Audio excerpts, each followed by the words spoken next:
할렐루야. 오늘 저희들 이사야 38장 1절에서 22절 말씀으로 이사야 강의 22번째 시간 말씀을 나누도록 하겠습니다. 오늘 말씀은 이사야 1장에서 39장까지의 그 이야기의 전반적인 이야기에서 전체를 아우르는 중요한 그 부분이라고 보통 얘기를 합니다. 히스기야 왕의 이야기죠. 오늘 이 기도가 등장을 하는데 성경에 기도가 이렇게 인상적으로 등장하는 데가 몇 군데 있어요. 우리가 잘 알고 있는 요나의 기도 있죠. 요나의 기도도 그 기도가 요나의 삶을 바꾸었고 또 그 요나의 기도는 하나님의 말씀에 불순종하여서 나아갔던 이들이 하나님의 은혜로 다시 회복될 수 있는 정답과 같은 기도입니다. 그래서 하나님의 뜻에서 어긋나서 간 이들은 요나처럼 기도하라. 그럼 하나님께서 기꺼이 용서해 주신다라는 말씀을 그 요나서에 적고 있는 거거든요. 오늘 읽었던 이 본문에 다른 데는 나오지 않는 본문이 있어요. 9절에서부터 20절까지입니다. 우리가 흔히 히스기야의 기도 이렇게 얘기를 하는데 요건 여기만 나오는 거예요. 다른 거는 뭐 열왕기에도 나오고 역대기에도 나오고 이렇게 이야기가 나오는데 요 부분은 딱 히스기야의 기도는 여기만 나오는 거예요. 무슨 얘기를 하겠습니까? 무슨 얘기를 하는 겁니까? 이사야서에서 이사야가 이 히스기야의 기도를 굉장히 중요한 해답지처럼 전해주고 있는 거예요. 오늘 여기 1절에 보시면 이렇게 돼 있죠. 그때 히스기야가 병들어 죽게 되었다. 이 병들어 죽게 되었다라는 이 단어가 이사야 1장에는 이스라엘이 병이 들어서 거의 죽게 되어진 상태처럼 얘기를 합니다. 그러니까 하나님께 범죄하였고 그것이 영적인 병이 들게 되어지고 하나님의 심판이 임박해서 곧 그들의 삶이 멸망으로 끝날 수밖에 없는 상황이라는 것. 유다 왕국 예루살렘이 그런 위치에 있다라고 이사야서에 시작을 하는데 그 내용과 거의 일치되어진 내용을 지금 히스기야에게 얘기를 하고 있는 거예요. 무슨 얘기를 하는 거겠습니까? 히스기야는 실은 예루살렘과 유다 백성을 이렇게 오버랩 시키는 거예요. 같은 겁니다. 지금 이스라엘 백성들, 유다 백성들, 예루살렘 백성들 하나님 앞에 계속해서 범죄하고 어려움에 처해 있잖아요. 그래서 그들의 상태가 뭐냐? 병들어 있다. 죽을 때가 되었다. 하나님께서 이사야를 통하여서 유다 백성과 예루살렘 백성들에게 경고하신 것처럼 오늘 1절에 나오잖아요. 내 집에 유언하라. 이제 말 남겨라. 유언장 남겨라. 너는 죽고 살지 못할 것이다. 이게 히스기야에게 하신 말씀이자 곧 유다 백성들과 예루살렘 주민들에게 했던 말씀이에요. 저는 그 상황 속에 이스라엘 백성들이 있는 거예요. 하나님의 뜻에 어긋나고 하나님의 뜻에 귀를 닫고 실은 이스라엘 백성들은 이사야라는 걸출한 예언자가 있었고 또 이스라엘 백성, 유다 백성들을 잘 이끌어가는 히스기야와 같은 왕이 있었음에도 불구하고 계속해서 어려움을 처하면서 그들의 귀는 하나님을 향하지 못하고 세상을 향하고 눈도 하나님의 말씀을 향하지 못하고 세상을 향하는 자들이 되어지면서 임박한 죽음의 위기 속에 있는 겁니다. 그래서 여기에 나오는 히스기야는 유다 백성들의 그 운명을 이렇게 오버랩 시키는 이야기를 하는 거예요. 그럼 결론적으로 따지면 어떻게 됐습니까? 히스기야가 죽었습니까? 살았습니까? 살았죠. 살았어. 그럼 왜 어떻게 살았습니까? 기도하였더니 살았다는 거예요. 실은 이 기도하였다는 살았다는 이 이야기는 우리가 바로 이 앞에 37장, 36장 이렇게 읽었을 때 하나님 모독했던 사람이 있었죠. 아수르 왕 사네립, 랍사게라는 그 군대 장관을 통하여서 예루살렘 막 사는 사람들을 막 조롱하고 히스기야 왕 조롱하고 더 나가서 하나님 막 조롱하고 그랬잖아요. 그랬더니 나중에 어떻게 됐습니까? 사네립이 자기 고향 땅으로 돌아가서 죽었다는 거잖아요. 하나님 조롱하는 자 죽는다는 거예요. 하나님의 거룩한 백성을 대적하는 자 하나님께서 그냥 두지 않으시고 멸망시킨다는 얘기를 이사야서에서 지금 마지막에 결론으로 얘기를 해주고 있는 거예요. 반면에 똑같은 어려움 속에 있지만 히스기야처럼 하나님 앞에 기도하는 자, 하나님 앞에 전심으로 나아가는 자는 하나님께서 어떻게 하신다고요? 살리신다라는 얘기를 하는 거예요. 근데 그 살리실 때 그 살리시는 게 그냥 별일 없이 계속 쭉 살아 이런 게 아니라 해가 뒤로 10도 물러가는 것처럼 그들이 살아나는 것이 어떤 일처럼 보이느냐? 기적으로 나타난다라는 거예요. 하나님께 기도하는 자에게 하나님께서 기적을 베풀어 주신다라는 거예요. 우리가 볼 땐 기적인데 하나님께는 아무 일도 아니에요. 그냥 하나님은 늘 그냥 그렇게 하시는 분인데 우리 입장에서 보면 그게 있을 수 없는 이야기들, 초자연적인 이야기들 이렇게 되는 거죠. 그래서 하나님은 다른 말로 표현하면 이스라엘 백성들, 유다 백성들, 예루살렘 백성들이 뭐 하기를 기다리신다는 겁니까? 기도하기를 기다리신다는 거예요. 기도하기를 기다리시고 기도하는 자가 되면 즉각적으로 그들을 도와주기를 준비하고 계시고 그들 즉각적으로 기적을 베푸셔서 모든 환난과 죽음의 위기 속에서 건지시고 더 나아가서 충분하게 여생을 살 수 있는 생명의 충만함을 그들에게 베풀어 주실 길 다 준비해 놓고 계신다. 이것이 이사야 1장에서 39장에 나오는 마지막에 결론적인 내용이라는 겁니다. 그것을 히스기야의 이야기 안에다 넣어놓고 있는 거예요. 그 관점으로 오늘 이 38장을 이해하면 이해가 잘 되어져요. 오늘 이제 다시 돌아가면 1절에서 3절까지 보시면 하나님께서 이사야 예언자를 통하여 히스기야 왕에게 죽음을 선고하시죠. 이 절망이 가득한 거예요. 뒤에 이제 보시면 내가 중년인데 아직 살 날이 충분히 남았는데 어느 날 하나님께서 갑자기 이제 네 인생이 다 끝났다라고 데려가시는 거예요. 그러니까 얼마나 이 절망이 왔겠어요. 아주 충격을 받은 거죠. 이 충격을 받았을 때 아마 이제까지 보통 이스라엘 백성들, 유다 백성이라고 한다면 아마 백방으로 어디 살 방법을 찾으러 막 다녔을 거예요. 의사도 찾아다니고 뭐 어디 도움을 줄 수 있는 사람 없나 막 찾아다녔을 거예요. 유다 백성들이 아수르 왕국이 쳐들어왔을 때 뭐 애굽의 도움을 청하러 가기도 하고 막 이렇게 다녔던 것처럼 백방으로 돌아다녔을 거예요. 근데 오늘 성경에 보시면 2절에 중요한 단어가 나오죠. 얼굴을 벽으로 향했다. 그리고 두 번째는 여호와께 기도하였다. 라고 이 두 가지가 나와요. 히스기야는 그 상황 속에서 살 길을 찾아 백방으로 찾아다니지 않고 오히려 즉각적으로 하나님께서 더 이상 살 수 없다라고 선언하셨을 때 그는 벽을 향해서 얼굴을 돌렸다라고 얘기를 해요. 벽을 향해서 얼굴을 돌렸다는 게 어떤 의미겠습니까? 백방으로 찾아다니는 것을 이제 안 하겠다라는 거예요.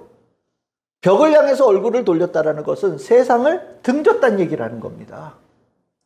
세상에서 살 길을 찾는 것이 아니라 세상과 오히려 죽음의 위기 속에서 세상을 끊어냈다라는 거예요. 그 끊어내는 것이 그것으로 끊어내는 것을 멈췄느냐? 아니죠. 세상과 끊어내고 어디를 향했다고 나옵니까? 여호와께 기도하였다라고 얘기가 나오는 거예요.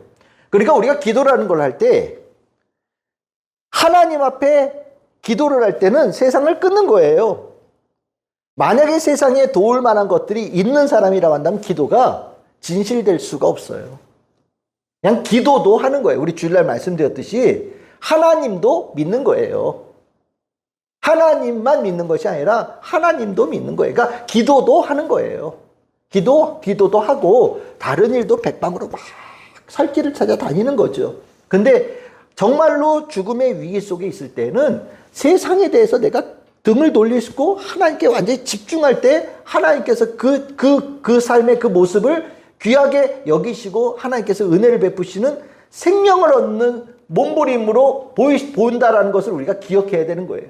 우리가 기도라는 것이 늘 하다 보니까 우리가 기도라는 것이 그냥 자연스럽게 되다 보니까 우리 기도가 실은 이렇게 간절함이나 어떤 믿음이 동반되어진 기도가 아닐 때가 있잖아요. 그냥 형식적인 기도합시다. 그러면 그냥 기도하잖아요. 근데 우리가 정말로 간절히 기도해야 될 타이밍들이 있거든요. 목숨을 걸고 기도하는 거예요. 그 목숨을 걸고 기도한다는 거는 다르게 기도하는 게 아니에요. 하나님의 은혜를 구하면서 기도하는 거예요. 내가 원하는 것을 얻고자 기도하는 것이 아니라 하나님께서 나에게 내 안은 뭔지 모르겠어요. 근데 하나님께서 나에게 베푸실 가장 중요한 풍성한 은혜를 구하면서 기도하는 거예요. 그것이 무엇이든 간에 내가 그것을 받고 따르겠다는 결단으로 기도하는 거예요. 우리 기도가 이 부분이 참 저는 개인적으로 중요하다고 생각하거든요. 주시는 거 다 받으려고 기도하는 거예요. 무엇이라고 말씀하시든 내가 다 수용하겠다, 받아들이겠다, 품겠다라는 결단으로 기도하는 거예요. 그것이 아니라면 전 개인적으로 기도가 응답이 있으면 어떡하지? 라는 걱정이 들어요. 하나님께서 응답하셨는데 나는 못 받겠다고 한다면 어떻게 할까요? 그건요, 큰 문제가 생기는 거예요. 내가 기도했어요. 하나님께서 응답하셨어요. 이렇게 하기를 원하신다는 뜻을 알았어요. 근데 내가 안 해요. 그럼 뭐가 되겠어요? 완벽한 불순종이죠. 우리가 기도라는 걸 할 때는 내가 기도하면서 하나님께서 나에게 응답 주시는 것을 기대하고 또 확신하면서 기도하는 것이고요. 하나님께서 주시는 것에 대해서는 무엇이든 어떤 것이든 내가 받아들이고 수용하고 그것을 순종하겠다라는 결단으로 기도하는 거예요. 저는 그 기도가 우리에게 기본적으로 늘 탑재되어 있으면 좋겠다. 그게 안 되면 기도는 참 어려운 것이 된다라고 저는 생각을 해요. 그러니까 기도를 남들 볼 때 멋있게 하고 남들 볼 때 막 오래 하고 남들 볼 때 늘 기도하는 모습은 저는 별로 중요하지 않다고 생각을 해요. 뭐 기도를 2시간 했냐 3시간 했냐 물론 기도를 많이 하는 이유가 있겠죠. 정말 그 기도가 필요하고 기도의 사명을 가지고 있거나 기도의 중보 기도에 하나님께서 맡기신 일들이 있어서 기도할 때는 그건 오케이예요. 그런데 하나님과 밤새 씨름하기 위해서 하는 기도는 오래 해봐야 별 의미가 없다. 하나님께서 말씀하시는데 나는 그거 싫은데요. 버티려고 기도한다든지 아니면 내가 원하는 거 하나님께서 이렇게 내놓으시면 주시면 이렇게 주시면 어떻게 할까요? 다 받아야 되잖아요. 그렇죠? 근데 그 중에서 잠깐만요. 요거 고르고 저거 고르고 아니야 이게 더 좋은 것 같아. 이거 고르고 저거 고르고 아닌 것 같아. 이거 고르고 저거 고르고 하면서 시간 보내고 있다면 저는 그거는 하나님께 기도하면서 응답을 구한 자세는 아니다라는 생각이 드는 거예요. 히스기야는 죽음이라는 단어 앞에서 하나님께서 주시는 것은 무엇이든 다 받겠다라는 결단으로 세상을 향해 등을 돌리고 하나님을 향해서 기도하는 자, 벽을 바라보면서 기도하는 자가 됐다라고 얘기하는 거예요. 그러면 그 기도할 때 어떤 자세로 그 벽을 보면서 하나님을 구할 때 하나님께 그 하나님의 은혜를 구하면서 무엇을 기도했느냐? 3절에 보시면요. 내가 주 앞에서 진실과 전심으로 행하였고 주의 목전에서 선하게 행한 것을 기억하여 주옵소서라고 기도해요. 그러니까 이게 무슨 소리냐면 내가 앞으로 이렇게 잘하겠습니다. 저를 살려주시면 이렇게 하겠습니다. 저를 올해 좀 더 이 위기를 벗어나게 하시면 제가 이렇게 나아가겠습니다. 이런 기도가 아니었다라는 거예요. 하나님께서는 히스기야의 전심과 진심, 그가 이제까지 하나님 앞에 진실되게 신앙생활하고 진실되게 주님과의 관계를 맺었던 그 관계에 대해서 기도했다라는 거죠. 하나님, 제가 주님 앞에 전심을 다하고 진심으로 주님 앞에 서고자 했던 이 모습을 주님께서 귀하게 여겨주시길 바라고 또 더불어서 불쌍히 여겨주시고 긍휼히 여겨주시길 바랍니다라고 기도했다라는 거예요. 제가 늘상 얘기하잖아요. 하나님 앞에 진실된 거 외에 다른 것으로 하나님 앞에 나아갈 길이 없어요. 하나님 앞에 진실되어진 자, 그 진실되어짐의 깊은 관계로 들어간 자를 하나님께서 그 기도에 응답해 주시는 거거든요. 이스라엘 백성들이 왜 하나님께서 얘네들을 혼내줘야 되겠다고 생각을 하셨습니까? 쏙과 겉이 다른 거예요. 쏙과 겉이 다르다 보니까 하나님께서 그들의 모습은 뭔가 이렇게 기름과 물이 분리되어진 것처럼 하나님께 하는 것과 실제로 살아가는 게 다르고 뭔가 하나님을 믿는다고 하지만 실제적인 행동은 하나님 하나도 안 믿는 백성처럼 살고 이 분리되어짐이 심각했던 거거든요. 진심이 없었던 거예요. 하나님은 이스라엘 백성들에게 나는 너희들의 진심을 원한다. 너희들이 손이 뭘 가지고 하나님 앞에서 제물 드리는 게 중요한 게 아니라 나는 너희들의 진심을 원한다. 나는 그걸 본다. 예언자들을 통해서 늘 말씀하셨던 거거든요.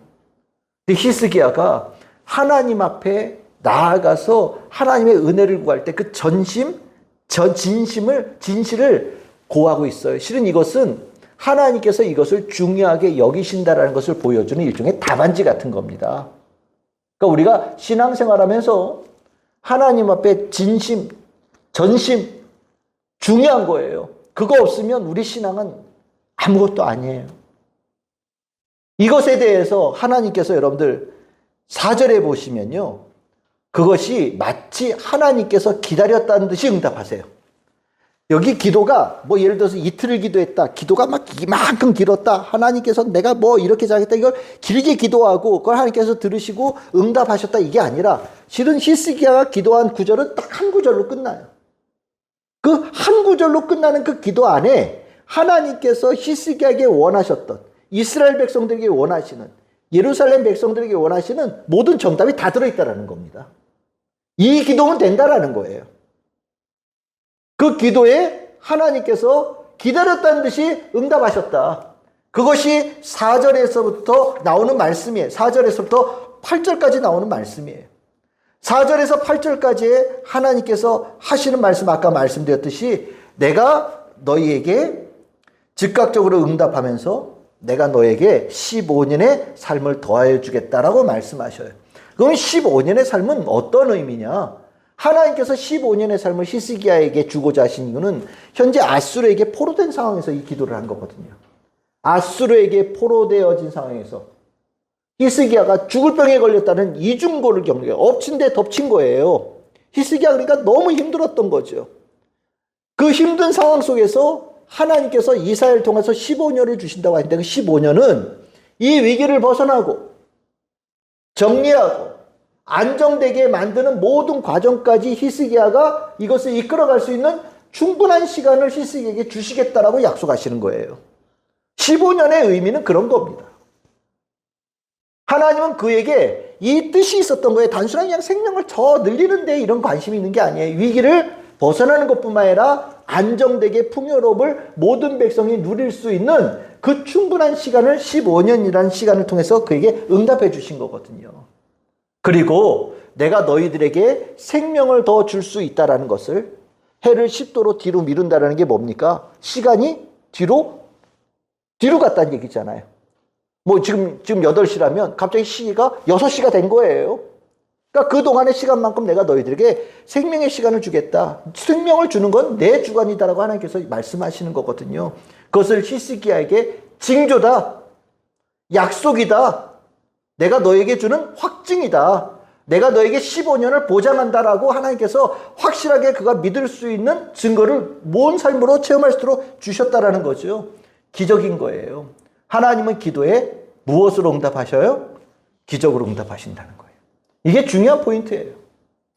하나님은 기도에 기적으로 응답하신다. 기자 돌림이네요. 그렇죠? 기도하는 자에게 기적으로 응답하신다. 그러니까 하나님은 전심과 진실로 기도하는 자가 되거라. 세상을 향하여 등을 돌리고 벽을 바라며 여호와를 향하여서 너희들의 전심과 진심으로 기도하거라. 그러면 나는 뭘로 응답하겠다? 기적으로 응답하겠다. 이게 이사야 예언자를 통해서 가르쳐준 중요한 메시지가 됩니다. 이 기적을 경험하고 난 다음에 오늘 읽었던 9절에서 20절은 히스기야가 거기에 대해서 반응하는 거예요. 히스기야가 그것을 다 겪고 난 다음에 내가 이 과정을 통해서 무엇을 깨달았느냐에 대해서 기도의 노래로 우리의 서술해 주고 있는 거예요. 히스기야가 뭐를 경험했느냐? 하나님께서 고통의 과정도 하나님께서 구원이 되어지는 그 과정 속의 일부분으로 삼으셨다는 걸 내가 깨달았다. 내가 인생을 살다 보니 참으로 일어나면 안 되는 일이고 정말 당황스러운 일을 내가 경험했는데, 중년에 죽을 거라는 얘기, 소울에 들어간다는 얘기, 아무도 다시 산자가 될 수 없다는 얘기를 내가 들었을 때 너무 낭망했다는 거예요. 그 낭망했을 때 하나님께서 내가 기도하게끔 하시고, 내가 기도하게끔 하시면서 하나님께서 준비되어진 기적을 나에게 베푸시면서 내가 나중에 보니까 내가 그 고통의 과정이 아니었으면 하나님, 세상을 향해 등을 돌리고 하나님을 향해서 진실과 전심으로 기도하는 자가 될 수 있었을까? 아, 그 고통이 하나님을 향해서 기도하는 자로 만드신 하나님의 사랑의 과정이었구나. 그러고 보니까 그 고통의 순간이 오히려 나를 살린 시간이고 나에게 가장 귀한 시간이었다라는 것을 깨닫게 되어졌다라고 고백해요. 이 노래 안에. 길게. 그래서 여러분들 15절에 보시면 주께서 내게 말씀하시고 또 친히 이루셨다. 이런 표현이 나오는 겁니다. 그러면서 그 과정을 통해서 깨닫게 되어진 게, 아, 내 생명이 하나님께 달려있구나. 완전히 하나님께 달려있구나.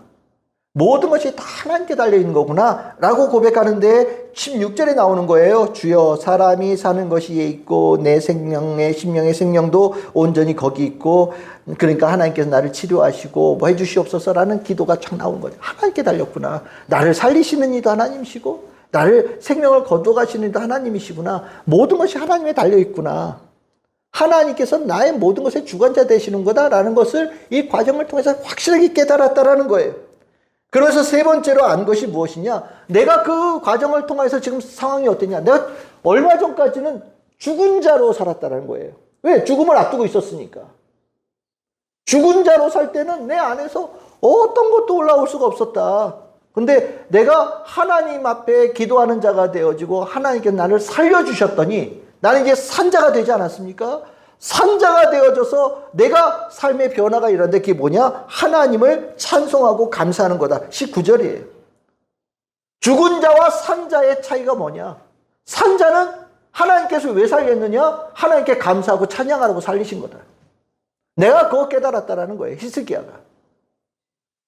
내가 이제까지는 왜 사는지 모르고 그냥 당면한 문제에 막 급급해가지고 이거 바꾸고 저거 메꾸고 저거 메꾸고 이런 데 시간 다 보내면서 살았는데 내가 하나님께서 나를 죽는다는 얘기를 전해주시고 삶과 죽음에 대해서 고민하게 하는 그 과정을 통해서 내가 하나님의 은혜로 15년을 더 살게 되어지는 이 시간을 경험하게 되어졌더니 그 15년은 그런데 사는 사람이 사는 것이 아니라 하나님께 감사하고 하나님을 찬양하는 데 살라고 나에게 그 시간을 주셨다라고 내가 확실히 깨달았다. 이 고백을 굉장히 깊은 인생의 성찰의 고백을 히스기야가 노래를 통해서 기도를 통해서 우리에게 전해주고 있는 겁니다. 그러고 나니까 여러분들 거기에 20절에 보시면 여호와께서 나를 구원하시니 우리가 종신토록 여호와의 전에서 수금으로 나의 노래를 노래한다 라고 이제 끝나잖아요. 그렇죠?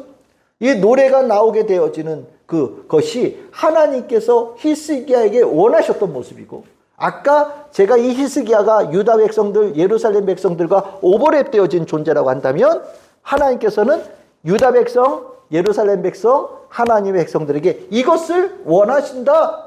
이 모습을 원하신다라고 우리에게 가르쳐주고 있다라고 우리가 이것을 이해할 수 있는 거예요. 우리가 많은 이야기들을 할 수 있어요. 우리가 주일날 우리가 이런저런 얘기 나눔하잖아요. 주중에 이런 얘기도 있었어요. 힘든 일도 있었어요. 아픈 일도 있었어요. 직장에서 이런 일이 있었어요. 가정에서 이런 일이 있었어요. 힘든 얘기들 많이 할 수 있어요. 근데 가장 기본적으로 성도들의 입에서는 무슨 얘기가 나와야 되느냐면 하나님께 감사하고 찬양하는 것이 그 삶의 어떤 여정의 과정을 거쳐서도 그것이 결론이 되어지는 게 정상이에요. 제가 우리 성도님들하고 이렇게 얘기를 하다 보면 그냥 힘들다는 얘기에서 힘들다는 얘기로 끝나는 경우들을 가끔 보거든요. 물론 얼마나 힘들면 그렇게 얘기를 하시겠어요. 얼마나 삶의 무게가 무거우면 그렇게 얘기를 하시겠어요. 그런데 제가 바라는 것은 우리가 갓 신앙생활을 한 사람들이라면 그냥 힘든 것으로 아직 힘겨워할 수 있어요. 하지만 우리가 신앙의 연조가 깊어지면 우리가 그 힘든 상황 속에서 하나님께서 내 삶을 개입하시는 것을 경험하면서 결론적으로는 하나님께 찬양하고 하나님께 기뻐하고 하나님께 영광을 돌리는 것으로 그 한 주간의 삶이 마무리되어지고 해석되어질 수 있는 신앙의 힘은 우리가 가져야 되는 겁니다라고 저는 생각을 합니다. 그렇게 되어질 때 그 삶이 건강해지는 거예요. 제가 가끔 보면서 그 아쉬움을 느꼈던 적이 있었거든요.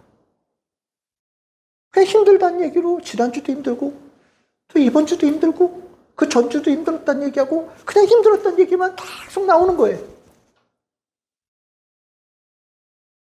그러면 거기에서 하나님을 도대체 어떻게 만났나?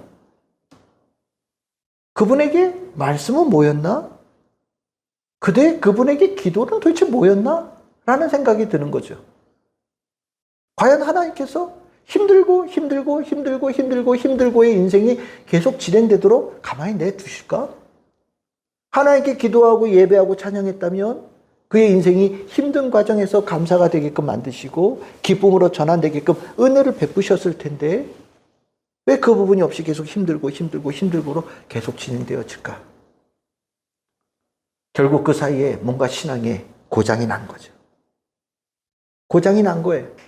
힘들고로 끝난다면 신앙에 고장이 난 거예요. 하나님께서 베푸신 손길을 경험하지 못하는 거고요. 내 인생의 주관자가 하나님의 손에 있다라는 것을 느끼지 못하는 거예요. 나는 힘들죠. 나는 힘들어요. 하지만 내 인생의 주관자이신 하나님은요, 힘든 나의 삶을 바꾸시는 주권자이시거든요. 그것을 고백하고 그것을 느낄 때 우리는 신앙인처럼 사는 거예요.